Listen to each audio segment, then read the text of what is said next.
கர்த்தர் ஸ்தோத்திரம். இந்த நாளில் தேவனுடைய வார்த்தையை கொடுக்க தேவன் கொடுத்த பெரிய கிருபைக்காக என் தேவனுக்கு நான் நன்றி சொல்கிறேன். இந்த நாளில் எடுத்துக்கொள்ளப்பட்ட வசனம் என்ன வசனம் கேட்டிங்கன்னா, வெளிப்படுத்தல் 22ஆம் அதிகாரத்தில் 11ஆம் வசனத்தையும் 12ஆம் வசனத்தையும் பார்க்கும்போது, அநியாயம் செய்கிறவன் இன்னும் அநியாயம் செய்யட்டும், அசுத்தமாக இருக்கிறவன் இன்னும் அசுத்தமாக இருக்கட்டும், நீதி உள்ளவன் இன்னும் நீதி செய்யட்டும், பரிசுத்தம் உள்ளவன் இன்னும் பரிசுத்தமாகட்டும். இதோ நான் சீக்கிரமாய் வருகிறேன், அவனவனுடைய கிரிகளின்படி அவனவனுக்கு நான் அளிக்கும் பலன் என்னுடனே வருகிறது அப்படின்னு சொல்லி வேதத்தில் பார்க்குறோம். என் அன்பு சகோதரி சகோதரியே, இந்த உலகத்தில் தான் நம்ம இருக்கிறோம். ஆனால் அந்த உலகத்தில் அநியாயங்கள் நிறைய நடந்துக்கிட்டு இருக்குது. அநியாயங்கள் நடக்குது, அசுத்தமாக இருக்கிறவங்களும் இருக்கிறாங்க. ஆனால் நம்ம என்ன ஆண்டவர் சொல்கிறாரு, நான் நீதி உள்ளேன், நான் நீதியின் கரம் பிடிச்சு நடத்துகிற தேவன், நான் நீதி உள்ளவன், உண்மையுள்ள தேவன். அதனால் அழைத்த தேவன் உண்மையாக இருக்கிறபடினால் நீங்கள் நீதி உள்ளவன் என்று நீங்கள் நீதி செய்யட்டும்.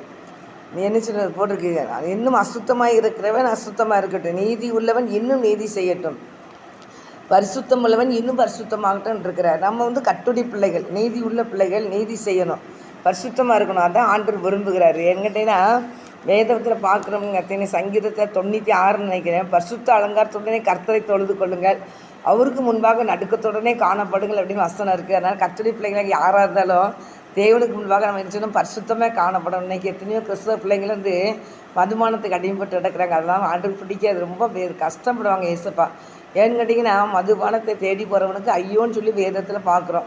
ஆனால் அந்த மதுபானத்துக்கு அடிமைப்பட்டு கிடக்கிறதுலாம் சும்மா இதெல்லாம் என்ன இருக்குது அப்படின்னு சொல்லிட்டு போய் குடிச்சிட்டு போயிடுச்சுன்னா அது கர்த்தருக்கு பிரியமில்லாத ஒரு காரியம். என்றைக்கினாலும் கர்த்தருடைய பிள்ளைகள் மறிச்ச பிறகு ஒரு நாள் என்னச்சு இளைப்பாறுதலுக்கு போகிறோம். இளைப்பாறுதலுக்கு போன பிறகு நியாயத்தீர்ப்பு நடக்கும். அந்த நியாயத்தீர்ப்புக்கு பிறகு தான் நம்ம தேவ ராஜ்யத்துக்குள்ளே, பரலோக ராஜ்யத்துக்குள்ளே போக முடியும். அதனால் இந்த இளைப்பாறுதலை வச்சுட்டு அப்புறம் நியாயம் இருக்கும்போது என்ன செய்வாங்கன்னா, இந்த பூமியில் நம்ம எப்படிலாம் இருந்தோம் அப்படிங்கிற ஒரு நியாயத்தீர்ப்பு நடக்கும். அந்த நியாயத்தீர்ப்பு நடக்கும்போது நம்ம என்ன செஞ்சுறது, இந்த உலகத்தில் இந்த கொடுக்கப்பட்ட இந்த உலகத்தில் தேவன் எப்படி நடக்க சொன்னாரோ அப்படின்னு நடந்தோம்னா இந்த கண்டிப்பாக என்ன செய்யலாம், தேவராஜ்யத்துக்குள்ளே போகிறதுக்கு தேவன் நம்மளுக்கு ஒரு கிருபை, பெரிய கிருபை தருவார். நம்மளால ஒன்றும் இல்லை, அது கர்த்தருடைய கிருபை, கர்த்தருடைய கருத்தில் தான் இருக்குது. எல்லாமே ஆண்டவர் பயந்து நடப்போம். அவள் தான் பயந்து நடக்கும்போது கர்த்தர் பெரிய காரியங்களை செய்வார். இன்றைக்கி குடிச்சு வெறிச்சு அலைகிறவங்க, சிகரெட்டுக்கு அடிப்பட்டு நடக்கிறாங்க, உலகத்தோடு நீங்கள் ஒத்து போகாதீங்க, புறஜாதி மார்க்கத்தை கற்றுக்கொள்ளாதீங்க அப்படின்லாம் வசனம் போட்டிருக்கு. ஆனால் புறஜாதி மார்க்கத்தை கற்றுக்கொள்கிற கிறிஸ்தவங்க நிறைய பேர் இருக்கிறாங்க. அது மாத்திரம் இல்லை, அவங்க உலகத்தை எப்படி இருக்காங்களோ அவங்க சொல்கிறதே நினச்சிவாங்கன்னா கேட்பாங்க. அவங்க என்ன சொன்னாலும் அதை கேட்பாங்க. அப்போ அது யோனா இருக்கிறார்ல, யோனா சொல்லுவார் ஓயாமல், அதுக்கு வந்த கிருபையை என்ன செஞ்சாராம், போகடிச்சிட்டாரான். அதில் ஒரு வசனம் போட்டிருக்கோம். அவர் சொல்லியிருக்கிறாரு, 2ஆம் அதிகாரம், யோனா 2ஆம் அதிகாரத்தில் 8ஆம் வசனத்தில் போட்டிருக்கோம், பொய்யான மாயை பற்றி கொள்ளுகிறவர்கள் தங்களுக்கு வரும் கிருபையை என்ன செய்கிறாங்க, போக்கடிக்கிறார்கள் அப்படின்னு போட்டிருக்கு. ஆனால் தேவ பிள்ளைகளாக நமக்கு அவர் சொல்கிறார் 9ஆம் வசனம், நானோ வேணையும் துரிய சத்தத்தோடு உமக்கு பலியிடுவேன், நான் பண்ணின பொறுத்தையெல்லாம் செலுத்துவேன், ரட்சிப்பு கர்த்தருடையது அப்படிங்கிறாரு. அப்போ கர்த்தருடைய பிள்ளைகளை நம்மளை ரட்சிக்க வந்த தேவன் நம்மளை ரட்சிக்கிறாரு. அதனால் அந்த நினைவப்பட்டிருந்த மக்களை பற்றி சொல்லியிருப்பார். ரட்சிப்பு யாருடையதுன்னு ஆண்டவர் தான், ஆண்டருடையது தான். ஆனால் இந்த உலகம் இந்த பொய்யான உலகத்தில் இருக்கிறோம். பிசாசின் உலகம், உலகத்தின் அதிபதி பிசாசுன்னு சொல்லி போட்டிருக்கு. அதனால் இந்த உலகத்தின் அதிபதி பிசாசுங்கும் போது அது சொன்னால் நம்ம மக்கள் உண்மையெல்லாம் இருக்க விட மாட்டான். பிசாசு உண்மையெல்லாம் இருக்கவே விட மாட்டான். அவன் எப்படியாவது ஜனங்களை பிரட்டி நீங்கள் பார்த்தீங்கன்னா இந்த பூமியில் இப்போ என்னென்னலாம் நடக்குங்கிறது அவங்க எல்லாத்துக்கும் தெரியும். இன்றைக்கி உலகம் முழுவதுமே மக்கள் பரிதவிச்சுட்டு தான் இருக்கிறாங்க. குடித்து வெறிச்சு விபச்சாரம் பண்ணி பாலியல் தொல்லை, அந்த தொல்லை, கொலை வெறி அப்படிங்கிற பயங்கரமான காரியத்தில் போய்கிட்டு இருக்கு. ஆனால் இதுக்கு மத்தியில் ஆண்டவர் நினைச்சுறாரு, அவர் பிள்ளைகளை தூக்கி நிறுத்துறாரு. ஆண்டவர் உலகம் உண்டானதுக்கு முன்பாகவே தாயின் கருவிலை தெரிந்து கொள்ளப்பட்ட ஒவ்வொரு பிள்ளைகளையும் கர்த்தர் நினைச்சுறாருன்னா தூக்கி அன்று வெளியே கொண்டு வர்றாரு. அந்த பாவம் நிறைந்த உலகத்தில் பரிசுத்தமாக நீங்கள் இருக்கணும்னு சொல்லி ஆண்டவர் பிள்ளைகளுக்கு நினைச்சுறாரு, பரிசுத்தத்தை சொல்லி கற்றுக் கொடுக்குறாரு. பைபிளை கையில் கொடுத்து பரிசுத்த வேதாகமம், நம்ம கையில் கொடுத்துருக்க வேதாகம் பேர் பரிசுத்த வேதாகமம். அப்போ அந்த வசனம் போகிற எல்லா வசனமும் ஜீவன் உள்ளது. அந்த ஜீவன் உள்ள வசனத்தை நம்ம என்ன செய்யணும்னா நம்ம இப்படி கை கொள்ளணும். அதில் கொடுக்க பொய்யான மாயை பற்றி கொள்கிறவர்கள் தங்களுக்கு வரும் கிருபை இறைச்சாங்க, போக்கடிக்கிறார்கள். இப்போ கர்த்தருடைய கிருபை நமக்கு வருகிற கிருபையை போக்கடிக்கிறாங்க. பொய்யான காரியங்களை நம்பி நினச்சிட்டாங்கன்னா போக்கடிக்கிறாங்க. அதனால் தேவனுடைய பிள்ளைகளாக நினைக்கிற ஆண்டு நமக்கு சொல்லியிருக்குதுன்னா, அநியாயம் செய்கிறோம் அநியாயம் செய்யட்டு, பாவம் செய்கிறோம் பாவம் செய்யட்டு, அசுத்தமாக இருக்குன்னு அசுத்தமாக இருக்கட்டு, ஆனால் நீதி செய்கிறவன் நீதி செய்யுங்க, பரிசுத்தம் உள்ளவங்க பரிசுத்தமாக இருங்க அப்படிங்கிறாரு. அப்போ கர்த்தருடைய பிள்ளைகள் நம்ம எப்படி இருக்கணும்னா பரிசுத்த அலங்காரத்தோடனே கர்த்தரை தொழுது கொள்ளுங்கணும் அப்படின்னு தான் ஆண்டு சொல்லியிருக்கிறார். பரிசுத்த அலங்காரத்துடன் என்ன செய்யுமா, கர்த்தரை தொழுது கொள்ளுன்னு சொல்லி தான் 96ஆம் சங்கீதத்தில் போட்டிருக்கோம். 96ஆம் சங்கீதத்தில் போட்டிருக்கோம். பரிசுத்த அலங்காரத்துடன் கர்த்தரை தொழுது கொள்ளுங்கள். 96ஆம் அதிகாரத்தில் 9ஆம் வசனம். அலங்காரத்துடன் கர்த்தரை தொழுது கொள்ளுங்கள், பூலோகத்தோரை நீங்கள் யாவரும் அவருக்கு முன்பாக நடுங்கள் அப்படின்னு போட்டிருக்கேன். அப்போ அவருக்கு முன்னால் எப்படி என்ன செய்யணுமா, நடுங்கணுன்னு தான் ஆண்டு சொல்லியிருக்காரு. யார் நடுங்கா, யாரும் நடுங்கின மாதிரிலாம் இல்லை. அதில் யார் நடுங்கிறா, நடுங்கவே இல்லை. பயங்கரமாக என்னென்னு தெரியும், அப்படி ரொம்ப இதாக ஆகிட்டு இருக்காங்க. இப்போ ரொம்ப குளிராகிட்டு இருக்கிறாங்க. தேவ பிள்ளைகளாகி நம்ம அவர் வசனம் கொடுத்துருக்கிறாரு. அனலும் இல்லாமல் குளிர் இல்லாமல் இருந்தீங்கன்னா நீ நினச்சிவேன் வாந்தி பண்ணி போடுவேன்னு இருக்கிறாரு. அந்த வசனம் அதில் வசனம் இருக்கும், அது நிறையா இருக்கும். அது நமக்கு என்ன அப்படின்ட்டு போயிடுவாங்க. ஆனால் ஆண்டவர் தந்த வசனம் வந்து என்ன ஜீவன் உள்ளது. அது அப்படி ஆண்டவர் நடத்துவார். அந்த சங்கீதத்தை சங்கீதம் இந்த 2ஆம் சங்கீதத்தில் கூட ஒரு வசனம் இருக்குது. 2ஆம் சங்கீதத்தில் அந்த கடைசி வசனத்துக்கு முந்தின வசனம் ஒரு வசனம் இருக்குது.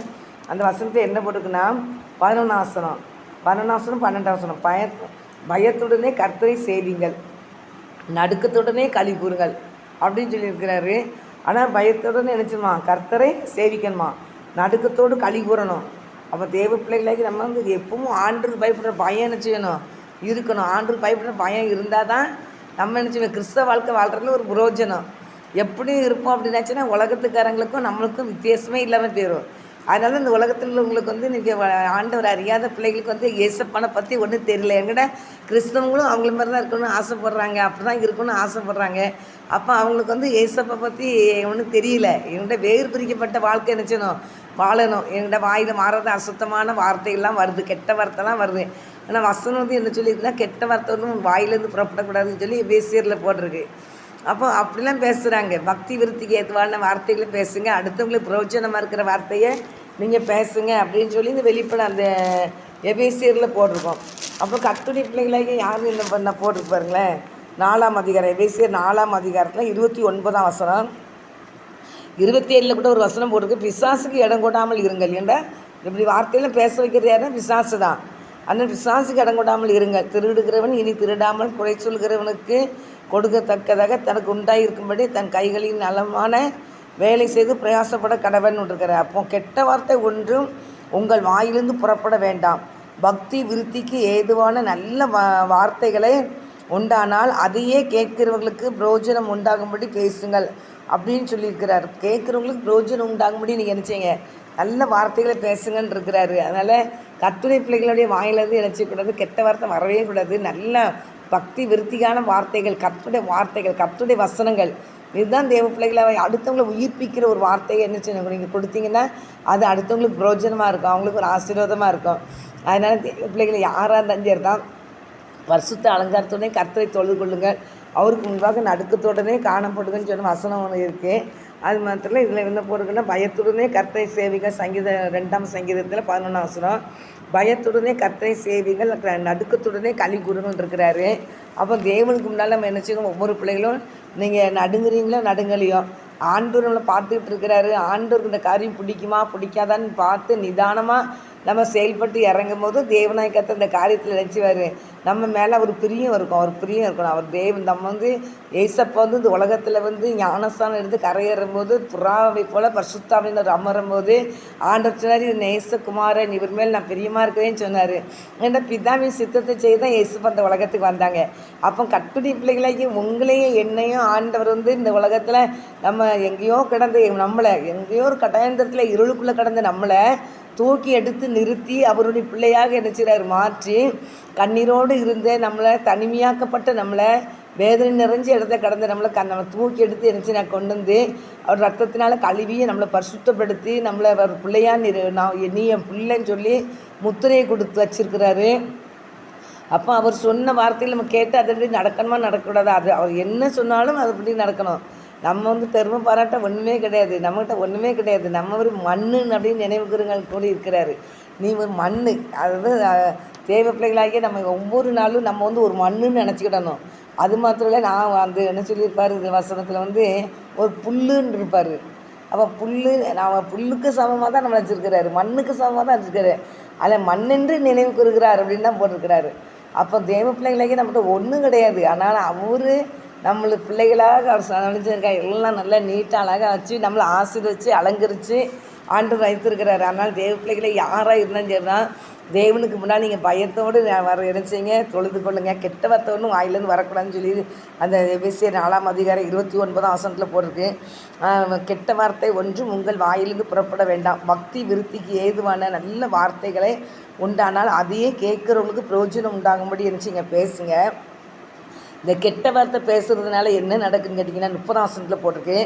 அன்றியும் நீங்கள் மீட்கப்படும் நாளுக்கென்று முத்திரையாக பெற்ற தேவனுடைய பரிசுத்த ஆவியை துக்கப்படுத்தாதீர்கள். வாயிலேருந்து நம்ம கெட்ட வார்த்தை வந்துச்சுன்னா நம்மளுக்கு முத்திரையாக கொடுக்கப்பட்ட பரிசுத்த ஆவியானவரை நம்ம துக்கப்படுத்துகிறோம்.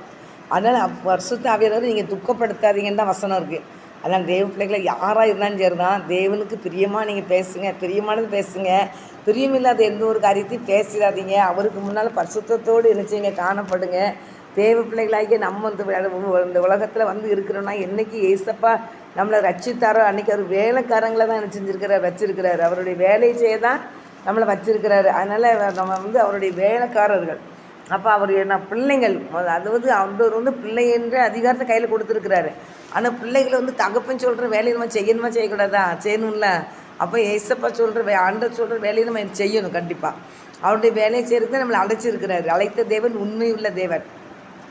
அவர் கடைசி வரைக்கும் நம்மளை நடத்த அவர் வல்லமையுள்ள தேவனாக இருக்கிறார். அதனால் தேவ பிள்ளைகளாக யாராக இருந்துன்னா பரிசுத்த அலங்காரத்தோடு அவரை தொழுது கொள்ளுங்க. அவருக்கு முன்னால் நீங்கள் நடுக்கத்தோடு காணப்படுங்க. அதனால் தேவனுடைய பிள்ளைகளாகிய கண்கள் நம்ம மேலே, தேவனுடைய கண்கள் நம்ம மேலே என்ன செஞ்சுருக்கு, பதிக்கப்பட்டிருக்கு. அவருடைய கண்கள் எப்போதும் நம்ம மேலே தான் இருக்குது. அதனால் தேவ பிள்ளைகளாகிய நம்ம அப்படி எந்த இடத்துக்கு போனாலும் ஆண்டவர் நம்மளை பார்த்துக்கிட்டு தான் இருக்கார்.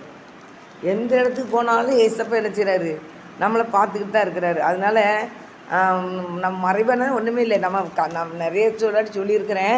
மல்கியா 3ஆம் அதிகாரத்தில் கூட போட்டிருக்குது 16ஆம் வசனம்னு நினைக்கிறேன். கர்த்தருடைய பிள்ளைகள் ஒருவர் பேசிகிட்டு இருக்கும்போது கர்த்தர் கவனித்து கேட்குறார் அப்படிங்கிற வசனம் இருக்குது. அப்போ கர்த்தருடைய பிள்ளைகள் ஒருத்தர் பேசிகிட்டு இருக்கும்போது கர்த்தர் நினைச்சிடறாரா, கவனித்து கேட்குறாரு. அப்புறம் தேவ பிள்ளைகளுக்கு நீங்கள் என்ன பேசுகிறீங்க, என்ன எப்படி பேசுகிறீங்க அப்படிங்கிறத ஆண்டவர் கவனித்து கேட்குறாரு. அப்போ ஆண்டவர் கவனித்து கேட்குறாருன்னா நம்ம எப்படி பேசணும்? ஐயோ, ஆண்டவர் கேட்டுக்கிட்டு இருக்கிறாரு, நம்ம இது பேசக்கூடாது அதை பேசக்கூடாது, நம்ம என்ன செஞ்சிடணும், பேச வேண்டிய காரியத்தை மட்டும் பேசணும். அதனால் நீங்கள் அது பேச வேண்டிய காரியத்தை மட்டும் பேசுங்கன்னு 3ஆம் அதிகாரம் 16ஆம் வசனத்தில் அப்பொழுது கர்த்தருக்கு பயந்தவர்கள் ஒருவர் பேசிக்கொள்வார்கள், கர்த்தர் கவனித்து கேட்பார். கர்த்தருக்கு பயந்தவர்களுக்காகவும் அவருடைய நாமத்தை தியானிக்கிறவர்களுக்காகவும் யாவக புஸ்தகம் 1 எனக்கு அவருக்கு முன்பாக எழுதப்பட்டிருக்கிறது. அதனால் யாவக புஸ்தகம் என்ன செஞ்சிருக்கு, எழுதப்பட்டிருக்குது. நீங்கள் தேவ பிள்ளைகளை நீங்கள் ஆண்டவருக்கு பயந்து நினச்சிக்கணும் இருக்கணும். நம்ம பேசுகிறத ஆண்டவர் நினச்சிடாரு, கவனித்து கேட்குறாரு. நிறைய புஸ்தகத்தில் நிறைய இதில் போட்டிருக்குது. கர்த்தருடைய பிள்ளைகள் பேசுகிறத அவர் நினச்சிட கேட்குறான்னு மத்தேயு 12ஆம் அதிகாரத்தில் 36ஆம் வசனம் 37ஆம் வசனம் கூட போட்டிருக்கோம். வீணான வார்த்தைகள் ஒன்றும் வாயிலேருந்து நினச்சி புறப்பட வேண்டாம். அதனால் அந்த வார்த்தையினாலே நீ நீதிமானா குற்றவாளியா என்று தீர்க்கப்படுவான்னு சொல்லி வசனம் இருக்குது. 12ஆம் அதிகாரம் மத்தேயு 12ஆம் அதிகாரத்தில் 36ஆம் வசனம் 37ஆம் வசனத்தில். அப்போ நம்ம பேச்சினாலே என்ன செஞ்சிடக்கூடாது, நியாய தீர்ப்பில் போய் இந்த குற்றவாளி ஆகிடக்கூடாது. அது நிமிஷம் ஆண்டர் குற்றவாளியை தீர்ப்பளிச்சிடக்கூடாது. அதனால் ரொம்ப ஜாக்கிரதையாக இருக்கணும். அது மாத்திரம் கிடையாது, கர்த்தருடைய பிள்ளைகள் இன்றைக்கி மோசே நீங்கள் பார்த்தீங்கன்னா என்னாகமத்தில் கூட ஒரு வசனம் இருக்குது. மோசைக்கு விரோதமாக பேசுவாங்க. யார், மிரியாமும் ஆரோனும் பேசுவாங்க. தன் சகோதரனுக்கு விரோதமான வார்த்தைகள் நினச்சிவாங்க, பேசுவாங்க. 12ஆம் அதிகாரத்தில் 2ஆம் வசனம். என்னாகமும் 12ஆம் அதிகாரம் 2ஆம் வசனத்தில் கர்த்தர் மோசை கொண்டு மாத்திரம் பேசினாரோ, எங்களை கொண்டு அவர் பேசினர் இல்லையோ என்றார்கள். கர்த்தர் அதை கேட்டார். மோசையானவன் பூமியில் சகல மனிதரிலும் மிகுந்த சாந்த குணமுள்ளவனாக இருந்தான். மிகுந்த சாந்த குணமுள்ளவன். ஆனால் தன் சகோதரன் தான். ஆனாலும் அவங்க என்ன செஞ்சாங்க, மிரியாமும் ஆரோனும் என்ன செஞ்சாங்க, மோசைக்கு விரோதமான காரியங்களை என்ன செஞ்சுட்டாங்க, பேச ஆரம்பிச்சிட்டாங்க. என்கிட்ட அவங்க திருமணம் முடிச்சிருந்தான். அதுலேருந்து எத்தியோப்பியா தேசத்து ஸ்திரியை மோசே விவாகம் பண்ணியிருந்தபடினால் மிரியாமும் ஆரோனும் அவன் விவாகம் பண்ணின எத்தியோப்பிய தேசத்து ஸ்திரீ நிமித்தம் அவனுக்கு விரோதமாக பேசினாங்க. அந்த திருமணம் முடிஞ்ச அந்த பெண்ணுக்கு விரோதமாக என்ன செஞ்சாங்க, மோசைக்கு விரோதமாக பேச ஆரம்பிச்சிட்டாங்க. அப்போ அது அவங்க பேசிக்கிட்டு இருக்கும்போது இவர் மட்டும் தான் பேசுவாரோ, ஆண்டு நம்மளை கொண்டு பேச மாட்டாரோன்னு அவங்க பேசுகிற சொல்கிறாங்க. அதை கர்த்தர் கவனித்து கேட்டார் அப்படின்னு சொல்லி வசனம் இருக்குது அந்த 2ஆம் வசனத்தில். அந்த தேவ பிள்ளைகளை மோசை எப்படி பண்ணனா, அவன் எங்கும் சமாதானம் நிறைந்தவன. மோசையானவன் பூமியில் உள்ள சகல மனிதரிலும் மிகுந்த சாந்தம் உள்ளவனாக இருந்தான். அப்போ ஆண்டவருக்கு அவன் மேலே அப்படி மோசை பற்றி பேசுகிற உடனே ஆண்டவர் பிடிக்கலை. ஆனால் இன்றைக்கி யாரையும் பற்றி பேசுகிறதுக்கு ஆண்டவர் அனுமதிக்கவே மாட்டார். யாரையும் நம்ம நினச்சி அற்பமாக எண்ணிடவே கூடாது. எங்கிட்ட இந்த ஆயக்காரன் பரிசேயன் அப்படிங்க பார்த்தீங்கன்னா லூக்கா 18ஆம் அதிகாரத்தில் கூட 2 பேரும் ஆலயத்துக்கு போயிருப்பாங்க. 2 பேரும் ஆலயத்தில் போனவங்க ஒருத்தர் சொல்கிறான், அந்த பரிசேயன் சொல்லுவான், நான் தசமம் கொடுப்பேன், உபவாசம் ரொம்ப போடுவேன், நான் எல்லாம் செய்வேன் அப்படின்னு சொல்லிட்டு கடைசியில் என்ன சொல்லுவான்னா, வெளியே ஒருத்தர் என்ன செய்ய ஆயக்காரன் நின்று தன் கண்களை வானத்துக்கு நேராக ஏறெடுக்க துணியாமல் மார்பில் கையை வைத்துட்டு சொல்லுவான், பாவியான் மேல் கிருபியாக இருங்கப்பா அப்படின்னு சொல்லி ஆண்டவர் சமத்தில் நிற்பான். அவனுக்கு எவ்வளோ பிரச்சனைக்கு மத்தியில் நின்னானா தெரியாது, அவனுடைய இருதயம் உடைக்கப்பட்ட சூழ்நிலை நின்னானா தெரில, கண்ணீரோடு நின்னானா, வேலைக்கு போயிட்டு அப்படி வந்தானா தெரில. ஆனால் வெளியே நின்றுக்கிட்ட நினச்சி ஆண்டவர் மாத்திரம் பார்த்து பேசுகிறான். ஆண்டவரே நான் பாவியாகி மனுஷன்ப்பா, என் மேலே கிருபியாக இருங்கப்பா அப்படின்னு சொல்லி கேட்குறான். ஆனால் இவர் யாரையும் குற்றப்படுத்தி இவர் பேசலை. ஆயக்காரன் தன்னை தாழ்த்தி தேவ சமுத்திரம் போய் நிற்கிறான். ஆனால் அங்கே நிற்கிற ஒரு பரிசையை என்ன சொன்னான்னா, நான் தசமம் கொடுப்பேன், உபவாசம் போடுவேன், ஆலயத்துக்கு ஒழுங்காக வருவேன் அப்படி இப்படின்லாம் நிமிஷம் பேசிட்டு அப்படியே பேசிட்டு போனான்னு கூட தப்பிச்சிருப்பான். ஆனால் என்ன சொல்லிட்டாங்கன்னா, அந்த அவனை மாதிரி இல்லை, அந்த ஆயக்காரனை மாதிரி இல்லை நான் அப்படின்னு சொன்னோடனே ஆண்டவரும் பார்க்குறாரு. அவன் ஆயக்காரன் யாரையும் குற்றப்படுத்தலை. தேவ சமத்துக்கு வாரான். அவன் தன் மார்பில் கை வைத்து கொண்டு என்ன சொல்கிறான், கண்களை வானத்துக்கு நேரம் ஏறெடுக்க துணியாமல் தேவ சமுத்திரம் தன்னை தாழ்த்தி வேதனையோடு தேவ சமுத்திரம் நின்று சொல்கிறான், நான் பாவியன் மேல் கிருபியாக இருங்கப்பா, என்ன குறைந்தாலும் மன்னிச்சிருங்கப்பான்னு சொல்லி என்னை நிறைய கேட்டிருக்கலாம் ஆண்டுட்டேன். ஆனால் யாரையும் அவன் குற்றப்படுத்தலை. அவன் பாட்டு வாரான், தேவாலயத்தை ஜெபிக்காம போகிறான். ஆனால் அங்கே தேவ ஆலயத்து உள்ளே இருக்கிறவன் என்ன செய்கிறான்னா, அடுத்தவனை பார்த்து குற்றம் கண்டுபிடிச்சிக்கிட்டே இருக்கிறான், குறை சொல்லிக்கிட்டே இருக்கிறான். அதை ஆண்டவர் பார்க்குறாரு. அப்போ இதை பார்த்துட்டு நீங்கள் நியாயம் இருக்கிறாரு. இந்த இடத்துல என்ன கேட்டால், நீங்கள் இல்லை, அவன் தான் நீதிமான் அப்படிங்கிறாரு. இதே மாதிரி இன்றைக்கும் ஆண்டவர் ஜீவனுள்ள தேவன் பார்த்துக்கிட்டே தான் இருக்கிறார் எல்லாத்தையும். ஆனால் எக்கார்ந்து கொண்டு என்ன செஞ்சிட வேண்டாம், ஆண்டவரை நம்ம என்ன செஞ்சிடக்கூடாது, எக்கார்ந்து கொண்டு வாயின் வார்த்தையினால கோபப்படம் வச்சிடக்கூடாது. அதனால் தேவ பிள்ளைகளை நீங்கள் யாராக இருந்தாலும் தேவனுக்கு முன்பாக நினச்சிங்க தாழ்மைப்படுங்க, கர்த்தருக்கு முன்பாக நீங்கள் தாழ்மைப்படுங்க. அப்பொழுது கர்த்தர் உங்களை நினச்சிவார், உயர்த்துவார்னு வேதவசனம் பார்க்குறோம். ஆனால் தேவ பிள்ளைகளாகி நம்ம பேசுகிற எல்லா வார்த்தையும் அவர் கேட்குறாரு. அது மாத்திரம் இல்லை, 7ஆம் வசனத்தை பார்த்தீங்கன்னா அந்த 12ஆம் அதிகாரம் 12ஆம் அதிகாரம் 7ஆம் வசனத்தில், என் தாசனாகிய மோசையோ அப்படிப்பட்டவன் அல்ல, என் வீட்டில் எங்கும் அவன் உண்மை உள்ளவன் அப்படிங்கிறாரு. அவன் சார்ந்த குணமுள்ளவர்ன்ட்டார் 3ஆவது வசனத்தில். 7ஆவது வசனத்தில் அவன் என் உண்மை உள்ளவன்கிறாரு. அப்போ அப்படிப்பட்டவங்களை யாரும் என்ன செய்ய மாட்டார், ஆண்டவர் சும்மா வாய்க்கு பேச விட மாட்டார். அவங்க 2 கடைசியில் அவங்க மிரியாமுக்கு என்ன வந்துச்சுன்னா, அந்த பழைய ஏற்பாட்டில் குஷ்டரோகம் வந்துச்சுன்னு சொல்லி பார்க்குறோம் வேதத்தில். அதனால் தேவ பிள்ளைகளை யாராக இருந்தாலும் தேவனுக்கு பிரியமில்லாத ஒரு காரியத்தை நம்ம துணிகரமாக எந்த காரணத்தையும் பேசிடவே வேண்டாம். தேவன் அதை பார்க்குறாரு, தேவன் அதை கேட்குறாரு. அதனால் தேவனுக்கு முன்னால் நம்ம பயத்தோடு நடுக்கத்தோடு காணப்படுறது நல்லது. என்கிட்ட ஆண்டவர் எங்கும் நிறைஞ்சிருக்கிறாரு. ஆண்டவர் எங்கேயும் தேவாலயத்தில் இருக்கிறாரு, ஏதோ நமக்குள்ளே இருக்கிறாரு இல்லை, ஆண்டவர் நமக்குள்ளே இருக்கிறாரு, தேவாலயத்துக்குள்ளே இருக்கிறார். தேவன் உலகம் முழுவதும் நிறைந்து இருக்கிறார். அவர் பிள்ளைகளுக்கு மறைவாக அவர் எங்கேயுமே போக மாட்டார். உன்னை தொடுகிறேன், என் கண்மணியை தொடுகிறான் என்று அன்று சொல்லியிருக்கிறாரு. அது மாத்திரம் இல்லை, நீதிமான்கள் மேலே அவருடைய கண்கள் நோக்கமாக இருக்குதுன்னு சொல்லியிருக்கிறாரு. நான் நல்லூர் மேலேயும் தீயூர் மேலேயும் நான் மழை வர்ஷிக்க பண்ணிக்கிட்டு இருக்கிறேங்கிறாரு. ஆண்டவர் ஜீவனுள்ள தேவன். அவர் இன்னைக்கு நம்ம கூட உலாவி கொண்டு இருக்கிறார், நடமாடிக்கிட்டு இருக்கிறார், நம்மளோடு பேசிக்கிட்டு இருக்கிறார். அப்படிப்பட்ட தெய்வம் இன்னைக்கு நினைக்கிறாரு, உயிரோடு நம்ம முடிவு பறிந்து நம்மளை வழி நடத்துறதுக்கு நம்ம கூட தான் இருப்பார். நம்மளை விட்டு எங்கேயுமே போகவே மாட்டார். நான் என் அன்பு சகோதரி ஒரு நாள் எல்லாரும் மறைச்ச பிறகு நியாயத்திற்கு உண்டு. அந்த ஆண்டவர் எல்லாத்தையும் உயிரோடு எழுப்புவார். அப்போ தான் தேவ ராஜ்யத்தில் எழுப்பி அந்த நியாயத்திருப்பு அன்னைக்கு நம்ம நினச்சி போகிறோன்னா தேவனுக்கு முன்னால் நிற்க போகிறோம். எல்லா பிள்ளைகளுக்கும் நியாயத்திருப்பு உண்டு. அந்த நியாயத்திருப்பின் பரலோகத்துக்கு யார் போகிறா, நரகத்துக்கு யார் போகிறாங்கிற தீர்ப்பு அங்கே நடக்கும். ஆனால் கட்டுரை பிள்ளைகளாகிய நம்ம பரலோக ராஜ்யத்துக்கு போகிற பிள்ளைகளாக நம்ம நடந்து கொள்ளணுமே தவிர அந்த நரகத்துக்கு போகிற பாதைக்கு நம்ம அந்த அப்படிப்பட்ட காரியங்களை எதுவும் சிந்திச்சு கூட பார்க்க வேண்டாம். அது பிசாசுக்காக தூதனுக்காக ஆயத்தம் பண்ணப்பட்ட அக்கினி கடல். அதனால் அது நமக்கு நினச்சி கூட பார்க்க வேண்டாம். நம்ம பரலோகத்துக்கு போகிற பாதையில் நம்ம எப்படி நடந்தால் பரலோகத்துக்கு போகலான்னு சொல்லி வேதத்தை நீங்கள் வாசிங்க. வசனத்தை வாசித்து அதுக்கு நமக்கு வசனத்துக்கு கை கொண்டு வசனத்தை கீழ்ப்படிஞ்சு நம்ம என்ன செய்யணும்னு சொல்லி நம்ம முயற்சி எடுத்து நம்ம ஆண்டவர் ஒத்தாசோட ஏசப்போடைய பலத்தை தான் நம்ம நடக்க முடியும். ஏசப்பா பலத்தை தான் அவர் தான் நம்மளை கூட்டிகிட்டு போக முடியும். அதனாலேயே அவர் எல்லாத்தையும் அவருக்கு பிரியமானதை எல்லாம் நம்ம சொல்லிக் கொடுப்பார். நம்மளுக்கு போதிக்கிறது எல்லாம் போதிப்பார். நடக்க வேண்டிய வழியை அவர் காட்டுவார். நம்மளுக்கு ஆலோசனை கொடுக்குறவர் அவர் தான். உண்மையிலே என் கண்ணை வச்சு நான் ஆலோசனை கொடுக்குறேங்கிறாரு.